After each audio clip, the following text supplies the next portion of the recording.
In today's lecture, we will be learning about consumer's equilibrium in case of two commodities under utility approach.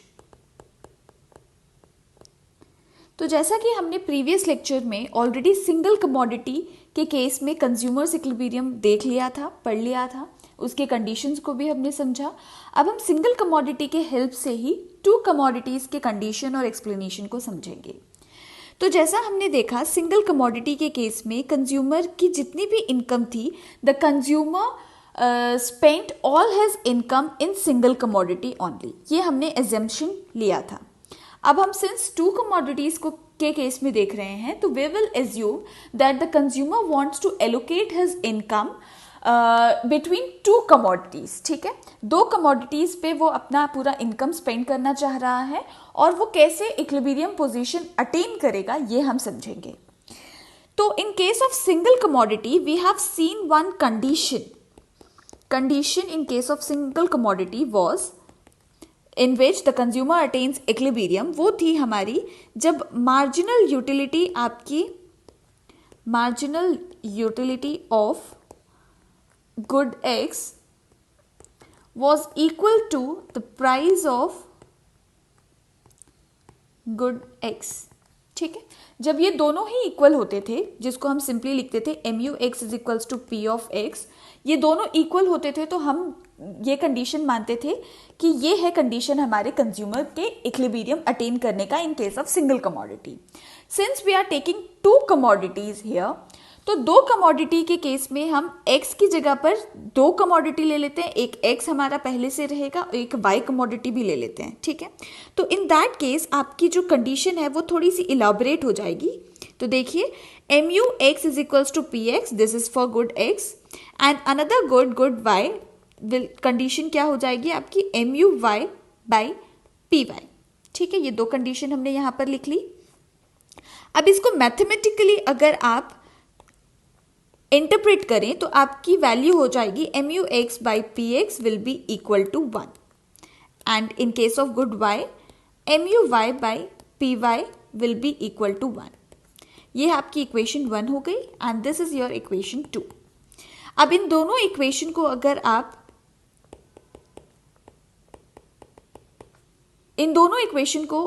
Join कर दो तो आपको मिल जाएगा MUX by PX will be equal to MUY by PY since both are equal to 1. तो ये आपकी first condition arrive हो गई in case of single two commodities, जहां पर आपकी marginal utility of X commodity divided by price of X will be equal to marginal utility of Y divided by price of Y. अब हम अपने first ये जो कंडीशन हमने arrive की है इसको और इलैबोरेट करते हैं. अभी तक ये कंप्लीट हुई नहीं है, तो इसको कंप्लीट करने के लिए लेट्स टेक वन एग्जाम्पल जिसमें देखिए आप, ये हमने कंडीशन लिखी MUX बाई PX. अब इसका मतलब क्या होता है ये समझिए कि देखिए यहाँ पर MUX है विच मीन्स मार्जिनल यूटिलिटी जब हमने गुड X कंज्यूम की वो, तो लेट्स से कि हमने 10 यूटिल्स का सेटिस्फैक्शन मिला. अगर एक यूनिट को खरीदने का हम जो प्राइस पे कर रहे हैं दैट इज ₹5, तो हमने यहाँ पर इक्वेशन को न्यूमेरिकल फॉर्म में लिख दिया कि मार्जिनल यूटिलिटी मुझे 10 मिल रही है अगर मैं एक कमोडिटी X का खरीद रही हूँ ₹5 का. अब इसको अगर आप सॉल्व करोगे तो यू विल अराइव 2/1. ठीक है, विच सेज दैट कि जब आप ₹1 स्पेंड करोगे गुड X को खरीदने के लिए तो उससे आपको 2 यूटिल्स का सेटिस्फैक्शन मिलेगा. तो we generally convert marginal utility as well as price in terms of money. ठीक है, तो यहाँ पर हमने मनी के टर्म्स में कन्वर्ट करके देख लिया कि ₹1 स्पेंड करने पर मुझे 2 यूटिल्स का सेटिस्फैक्शन मिल रहा है and hence we will take help of this ₹1 rupees का हम हेल्प लेके इन दोनों के बीच में कंपैरिजन करेंगे among good X and good Y. ठीक है, तो हम यहाँ पर अपने फर्स्ट जो कंडीशन है उस पे अराइव होते हैं which is, let me change the colour, तो which is that per rupee marginal utility from spending on each good is the same. ठीक है, अब इसको मैं एक और बार आपको समझा देती हूँ इसका मीनिंग क्या है। इसका मीनिंग ये है कि आप जब गुड एक्स में प्राइस पे कर रहे हो, पी एक्स पे कर रहे हो, उससे मिलने वाला जो आपको मार्जिनल यूटिलिटी है that should be equal to marginal utility of Y, और उसके लिए जो आप प्राइस पे कर रहे हो, and again it should be equal to the per rupee marginal utility from each good. ठीक है, ये इसका मतलब है, विच मीन्स कि आप एक जो रुपी आप स्पेंड कर रहे हो उससे मिलने वाली जो मार्जिनल यूटिलिटी है among good X and good Y that should be equal. You can otherwise write it in a simpler way in which you can write कि MUX by PX will be equal to MUY by PY, which will be equal to marginal utility of money. This MUM is marginal utility of money. और एक और चीज़ यहाँ पर important जिस पे हम arrive करते हैं वो ये है कि ये जो आपका इक्वेशन है this is known as the law of equi marginal utility. इसे हम बोलते हैं law of equi marginal utility, और यही आपका पहला कंडीशन है in case of two commodities के केस में कि कब कंज्यूमर इक्विलिब्रियम अटेन करेगा। ये आप पहले कंडीशन पे अराइव हो गए। अब इसे इक्वी मार्जिनल यूटिलिटी इसलिए बोला जाता है क्योंकि यहाँ पर जब भी कंज्यूमर कमोडिटीज खरीदेगा, दोनों गुड्स पे जब वो स्पेंड कर रहा है मनी, तो दोनों ही गुड्स पे स्पेंड होने वाली मनी एंड उससे मिलने वाली जो यूटिलिटी है that should be equal, and that is why it is called equi marginal utility. ठीक है, अब यहाँ पर इसको याद रखने के लिए आप इक्वी मनी मार्जिनल यूटिलिटी भी लिख सकते हैं, क्योंकि equal money should be spend on both the commodities to get the equal satisfaction. ठीक है, तो this is with the law of equi marginal utility. I hope आपको फर्स्ट कंडीशन एकदम अच्छे से थॉरली क्लियर हो चुकी होगी। अब हम आते हैं हमारे सेकेंड कंडीशन में, जो कि हमने सिंगल कमोडिटी के केस में भी देखा था। तो second condition of your consumers equilibrium in case of two commodity is that MU falls as consumption increases. जब आपकी कंजम्पशन इंक्रीज होगी तो आपका मार्जिनल यूटिलिटी है उसे फॉल होना जरूरी है और वो फॉल होता जाएगा, which is your law of diminishing marginal utility, जो हमने पहले ही डिस्कस कर लिया है। तो ये दो कंडीशन अगर सेटिस्फाई होती है then the consumer will attain its equilibrium in case of two commodity. Now to better understand these two conditions, I have simplified these two conditions and have written here. तो यहाँ से भी आप समझ सकते हैं ये दोनों कंडीशन को। तो देखिए, पहला कंडीशन हमें जैसे बोल रहा है कि मार्जिनल यूटिलिटी पर रुपी is same for both the commodities. तो दोनों कमोडिटीज का जो मार्जिनल यूटिलिटी है पर रुपी का ये सेम होना चाहिए। और second condition says that marginal utility should decline with increase in consumption. जैसे जैसे आपकी कंजम्पशन बढ़ेगी आपकी मार्जिनल यूटिलिटी गिरते जाएगी, और जब ये दोनों ही कंडीशन आपके फुलफिल हो जाएंगे in that point, at that point the consumer will attain the equilibrium. ठीक है, तो ये हमने देख लिया इक्विलिब्रियम कंज्यूमर कब अटेन करता है। But in case where the consumer will attain disequilibrium, जब कंज्यूमर डिसइक्विलिब्रियम में होगा, या फिर हम ऐसे भी समझ सकते हैं कि जब कंज्यूमर के ये दोनों मार्जिनल यूटिलिटीज इक्वल नहीं होंगे तब क्या होगा ये हमें समझना है। ठीक है, तो अब हम इसकी एक्सप्लेनेशन पे आते हैं। अब तक हमने जो देखा that was condition. Now let us understand the explanation of consumer's equilibrium. तो there will be two disequilibrium situation.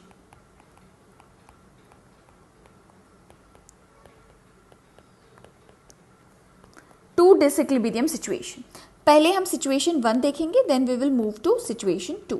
तो सिचुएशन 1 सेज व्हेन आपकी marginal utility of x divided by p of x will be greater than marginal utility of y by p of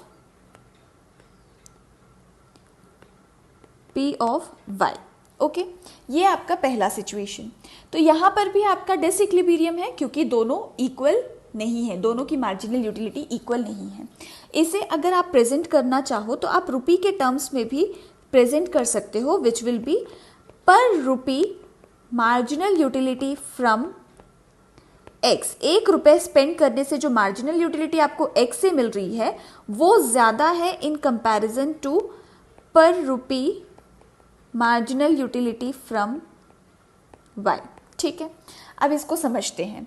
तो यहाँ पर ये हो रहा है कि कंज्यूमर जब एक्स कंज्यूम कर रहा है तो उससे मिलने वाला जो सेटिस्फैक्शन है वो ज़्यादा है, या फिर 1 रुपये अगर वो एक्स कमोडिटी को खर्च कर रहा है तो उससे उसे ज़्यादा सेटिस्फैक्शन मिल रहा है।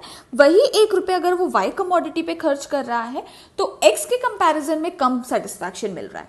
तो as a consumer what the consumer will do, since उसको एक्स से ज़्यादा सेटिस्फैक्शन मिल रहा है, कंज्यूमर अपने वाई कमोडिटी के जो पैसे हैं उसको डाइवर्ट कर देगा, कहाँ पर, एक्स में डाइवर्ट कर देगा। ठीक है, तो अब हम यहाँ पर कंज्यूमर क्या करेगा ये लिख लेते हैं। तो the consumer will divert expenditure, his expenditure on Y to expenditure on X। ठीक है, जो एक्सपेंडिचर वो Y पे कर रहा था जिससे उसको कम सेटिस्फैक्शन मिल रहा था, तो उसने सोचा कि बेटर है कि मुझे जिस पे ज़्यादा सेटिस्फैक्शन मिल रहा है मैं उस पैसे को वहाँ लगाऊं। ठीक है, अब जैसे ही कंज्यूमर ये करेगा व्हाट विल हैपन, ठीक है, अब ये समझते हैं। तो इसकी वजह से क्या होगा, आपकी जो मार्जिनल यूटिलिटी ऑफ एक्स है वो क्या होने लग जाएगी, कम होने लग जाएगी। अब कम क्यों होगी, due to law of diminishing marginal utility which says that हम जैसे ही अपने कंजम्पशन को बढ़ाते हैं किसी भी कमोडिटी का, तो आपकी law of diminishing marginal utility वहाँ पर अप्लाई होती है और उसी के साथ आपकी मार्जिनल यूटिलिटी कम हो जाती है। तो एक्स की जो मार्जिनल यूटिलिटी है वो कम हो जाएगी।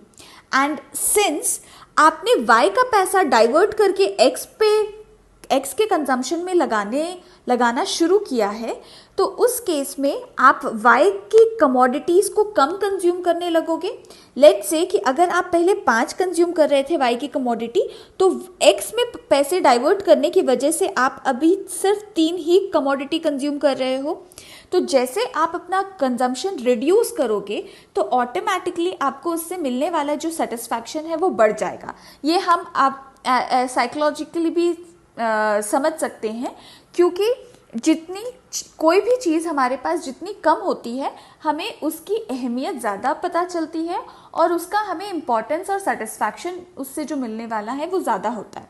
तो ऑटोमेटिकली आपकी जो मार्जिनल यूटिलिटी ऑफ वाई है वो यहाँ पर बढ़ जाएगी। ठीक है, एंड ये तब तक होता रहेगा जब तक marginal utility of X marginal utility of Y के इक्वल नहीं हो जाती। ओके, तो this is this whole situation. जब आपकी marginal utility of X marginal utility of Y से ज़्यादा होगी तो automatically consumption of X consumer बढ़ा देगा और वाई को सैक्रिफाइस करने लगेगा और उसकी वजह से marginal utility of X decrease होगी एंड आपने y रिड्यूस किया इसलिए मार्जिनल यूटिलिटी ऑफ y बढ़ जाएगी and finally consumer will attain the equilibrium position. ठीक है, this was the situation 1। Now let us come to situation 2।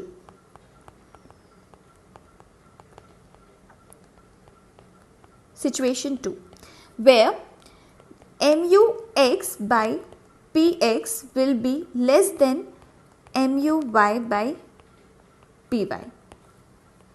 तो यहाँ पर क्या हो रहा है, आप जो कंज्यूमर है उसे वाई कमोडिटी कंज्यूम करने पर ज़्यादा सेटिस्फैक्शन मिल रहा है इन कंपैरिजन टू एक्स। ठीक है, तो what consumer will do here, he will buy more of Y and less of X. क्यों, क्योंकि y से ज़्यादा सेटिस्फैक्शन मिल रहा है तो ऑटोमेटिकली कंज्यूमर ज़्यादा से ज़्यादा अपने सेटिस्फैक्शन को मैक्सिमाइज करने के लिए वो x से पैसे डाइवर्ट कर देगा y पे, तो वो ज़्यादा y कंज्यूम करने लगेगा और x की कमोडिटी कंज्यूम करना कम कर देगा। और जैसे ही ये होगा वैसे ही क्या होगा, marginal utility of y will fall and marginal utility of X will rise. Next situation will be this, जहां पर marginal utility पे effect पड़ेगा, and hence the consumer will come to a point where marginal utility of X will be equal to marginal utility of Y. Okay, I hope कि आपको ये दोनों situation अब अच्छे से समझ आ गया होगा and how the consumer attains equilibrium. ठीक है, तो ये हमने दोनों सिचुएशन के एक्सप्लेनेशन को भी समझ लिया और क्या कंज्यूमर कैसे रिएक्ट करेगा ये भी देख लिया.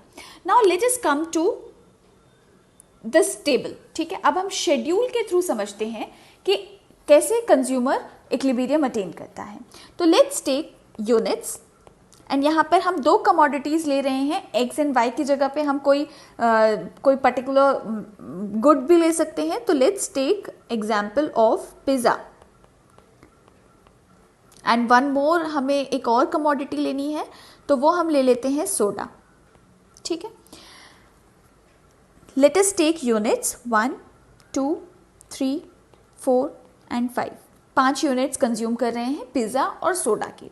अब हम इन दोनों के कैसे कॉम्बिनेशन बनाएंगे ताकि कंज्यूमर का हमें पता चल सके कि कैसे और कब इक्विलिब्रियम अटेन करने वाला है consumer.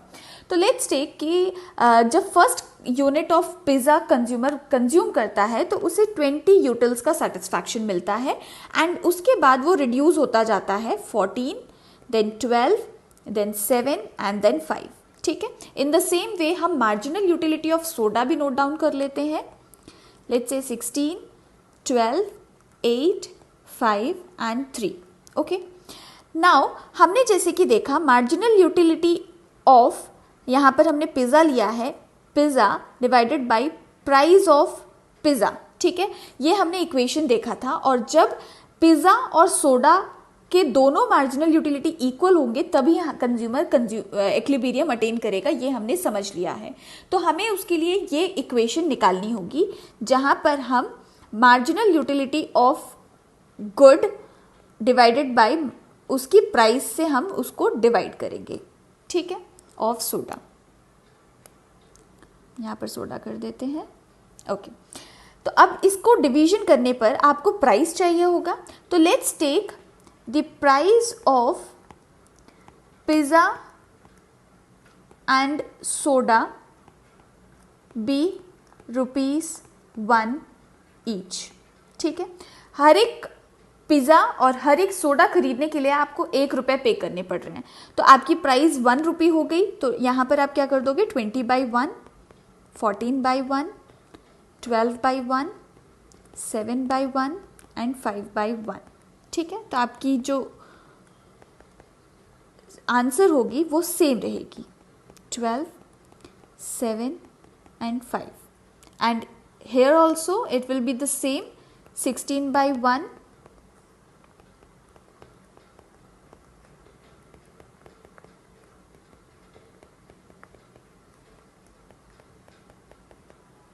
Okay, this is the schedule. तो अब हमें देखना है हम किससे कंपैरिजन करेंगे. सिंस हमें पता है हमारा इक्वेशन क्या होना चाहिए, marginal utility of pizza divided by price of pizza should be equal to marginal utility of soda divided by price of soda. ठीक है, ये हमारा इक्वेशन होना चाहिए. तो यहाँ पर कौन से सिचुएशन में ये दोनों ये कंडीशन हमारी सेटिस्फाई हो रही है. तो यहाँ देखिए 3 यूनिट कंज्यूम करने पर पिज़्ज़ा जो है 12 यूटिल्स ऑफ सेटिस्फैक्शन प्रोवाइड कर रहा है. ठीक है, वही जगह पर अगर आप सोडा की केस में देखें तो 2 यूनिट पर सेम आपको 12 यूटिल्स ऑफ सेटिस्फैक्शन देखने को मिल रहा है. ठीक है, तो we can conclude that the consumer should buy 3 quantities of pizza and 2 quantities of soda to attain equilibrium. हम इस कंक्लूजन पे आ सकते हैं कि जब consumer 3 quantity of pizza consume करेगा और 2 क्वांटिटी ऑफ सोडा कंज्यूम करेगा, तो उस सिचुएशन में the consumer will attain the equilibrium. तो ये हमने शेड्यूल के थ्रू भी इक्विलिब्रियम कब कंज्यूमर अटेन करता है, 2 कमोडिटीज़ के केस में ये समझ लिया। Now let us come to the graphical representation. अब हम ग्राफिकली भी देखते हैं कि कैसे और कब कंज्यूमर इक्विलिब्रियम अटेन करेगा। तो यहाँ पर देखिए, हमने यहाँ पर 2 एक्सेस लिया हुआ है और हम एक ही ग्राफ में दोनों ही कमोडिटीज़ के ग्राफ को प्लॉट करेंगे और समझेंगे कि इक्विलिब्रियम कब अटेन होगा। तो यहाँ पर सबसे पहले देख लेते हैं, ये y हो गया आपका, ये y1 हो गया। यहाँ पर y एक्सिस में हम ले लेते हैं मार्जिनल यूटिलिटी ऑफ पिज़्ज़ा और यहाँ लिख देते हैं हम y डैश में मार्जिनल यूटिलिटी ऑफ सोडा। और यहाँ नीचे x एक्सिस में देखिए कितने यूनिट्स हमने कंज्यूम किए, 5, तो 1 2 3 4 एंड 5, यहाँ पर 0 लिख देते हैं। अब सिंस हम पिज़्ज़ा और सोडा एक ही में लिख रहे हैं तो यहाँ पर हम उल्टी गिनती शुरू कर देंगे, 5 4 3 2 1 एंड 0, ठीक है। अब यहाँ पर y एक्सिस में हम कितनी यूटिलिटीज़ कंज्यूम हुई है उसके हिसाब से हम प्लॉटिंग कर देते हैं। तो 4 8 12 16 20 in case of pizza and the same will be for soda as well, 12 16 and 20. So first of all let's plot for pizza. तो जैसे ही हमने फर्स्ट यूनिट कंज्यूम की पिज़्ज़ा की तो यूटिलिटीज़ जो उससे मिल रही थी दैट वाज 20, सेकेंड यूनिट पे it was 14 and for the third unit 12 हो गई, फोर्थ यूनिट कंज्यूम करने पर it was 7 and fifth unit जब कंज्यूम किया तो मार्जिनल यूटिलिटी रिड्यूस टू 5, ठीक है। तो ये हमने प्लॉट कर लिया पिज़्ज़ा के केस में। अब इसका जब हम ग्राफ को जब हम ज्वाइन करते हैं तो इन दैट केस देखिए ये हो गई आपकी ज्वाइनिंग, ठीक है। ये हमने बना लिया पिज़्ज़ा के केस में। अब सोडा पर आते हैं। तो सोडा के केस में देखिए जब आप फर्स्ट यूनिट कंज्यूम कर रहे थे at that moment the marginal utility was 16, ठीक है। तो 16 फर्स्ट के केस में तो हमने उल्टा यहाँ पर हमें करना है क्योंकि हमने उल्टा लिखा है यहाँ पर, तो यहाँ पर हो गया आपका 16, ठीक है। सेकेंड यूनिट कंज्यूम करने पर इट वाज 12, तो 12 आपका सेम पॉइंट पर होगा, सेम पॉइंट।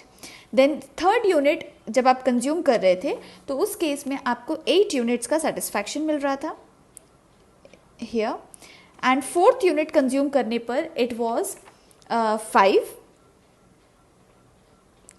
एंड देन जैसे ही आपने फिफ्थ यूनिट कंज्यूम किया it comes down to 3 here, ठीक है। अब इसको भी हम ज्वाइन कर लेते हैं। तो देखिए the intersection point you should note, ठीक है। तो इंटरसेक्शन पॉइंट अभी हम इसको बेटर होगा कि हम इसे नेमिंग भी कर दे। तो मार्जिनल यूटिलिटी ऑफ पिज़्ज़ा लिख देते हैं यहाँ पर and marginal utility of soda. तो यहाँ पर देखिए जब हम तीसरे यूनिट की बात करें इन केस ऑफ पिज़्ज़ा की तीसरे यूनिट पे की हम बात करें तो 12 यूटिल्स ऑफ सेटिस्फैक्शन मिल रहा है तीसरे यूनिट ऑफ पिज़्ज़ा कंज्यूम करने पर। वही जगह पे अगर हम यूनिट्स ऑफ सोडा की बात करें तो जैसे ही 2 यूनिट्स, यहाँ पर देखिए मैंने 2 लिखा हुआ है, 2 यूनिट्स ऑफ सोडा जब हम कंज्यूम कर रहे हैं तो भी आपको 12 यूटिल्स का सेटिस्फैक्शन मिल रहा है। Means this point where 12 utils of satisfaction the consumer is gaining by consuming 3 units of pizza and 2 units of soda। तो यहाँ पर कंज्यूमर इक्विलिब्रियम अटेन कर रहा है and this point will be point E जहाँ पर consumer attains equilibrium. And if the consumer falls here in this portion जहाँ पर आपकी मार्जिनल यूटिलिटी पिज़्ज़ा से जो मिलने वाली है it is more than marginal utility of soda, तो कंज्यूमर क्या करेगा, consumer will start buying more of pizza and will sacrifice soda, ठीक है।